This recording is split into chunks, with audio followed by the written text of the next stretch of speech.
रीमा और सविता सीमा की दो बहुएं थीं। रीमा बड़ी बहू थी और गांव में पली बड़ी थी, जबकि सविता छोटी बहू थी और शहर में पली बड़ी थी। दोनों की परवरिश अलग माहौल में हुई थी, लेकिन दोनों ही अपने घर को प्रेम और स्नेह से संवारना चाहती थी। रीमा का स्वभाव थोड़ा सख्त और कड़वा था, लेकिन वह दिल की बहुत अच्छी थी।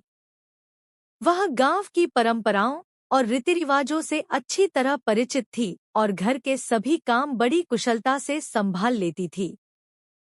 वह बहुत फुर्तीली थी, इसलिए सभी उसकी प्रशंसा करते थे और उसका सम्मान करते थे। उसे अपनी समझदारी और चतुराई पर बहुत गर्व था। दूसरी ओर, सविता आधुनिक सोच रखती थी, लेकिन उसे भी अपने परिवार से बहुत लगाव था। वह शहर की सुविधाओं की आदी थी, इसलिए वह घर के काम इतनी तेजी से नहीं कर पाती थी। इसी वजह से रीमा उसे आलसी कहती और पूरे दिन अपनी सास सीमा के कान भरती। शुरुआत में दोनों बहुओं के बीच कुछ मतभेद हुए।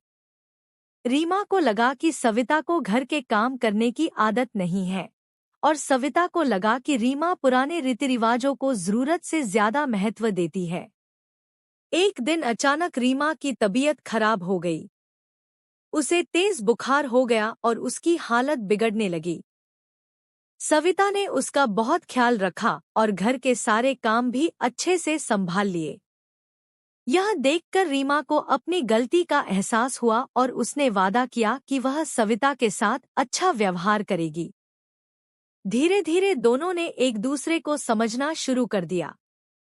रीमा ने सविता को गांव की बातें सिखाईं, कैसे ताज़ी सब्जियां उगाई जाती है, पारंपरिक व्यंजन कैसे बनाए जाते हैं और घर के बड़े बुजुर्गों की सेवा कैसे करनी चाहिए। दूसरी ओर, सविता ने भी रीमा को आधुनिक जीवन के बारे में बताया, कैसे छोटे छोटे नए तरीकों से घर के काम आसान किए जा सकते हैं, शिक्षा के माध्यम से बच्चों के भविष्य को कैसे संवारा जा सकता है और स्वच्छता व स्वास्थ्य का ध्यान कैसे रखना चाहिए। धीरे धीरे दोनों के बीच गहरी दोस्ती हो गई।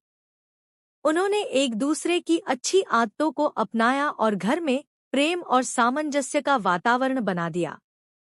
यह देखकर सास-ससुर और उनके पति भी बहुत खुश हुए। इस तरह गांव और शहर की परंपराओं का सुंदर मेल उनके परिवार को और भी मजबूत बना रहा था। रीमा ने सविता से यह सीखा कि हर इंसान में ऊपर वाले ने कुछ न कुछ अच्छाइयां दी हैं। हमें किसी को भी छोटा नहीं समझना चाहिए और न ही अपनी अहमियत बढ़ाने के लिए किसी की बुराई करनी चाहिए। हमें दूसरों की गलतियों को माफ कर देना चाहिए और प्रेम से रहना चाहिए। इस कहानी से हमें यह सीख मिलती है कि हमें दूसरों की अच्छी बातें अपनानी चाहिए और मिलजुल कर रहना चाहिए। हर व्यक्ति से कुछ न कुछ सीखने को मिलता है, और अगर हम एक दूसरे को समझने की कोशिश करें, तो जिंदगी और भी खूबसूरत हो सकती है।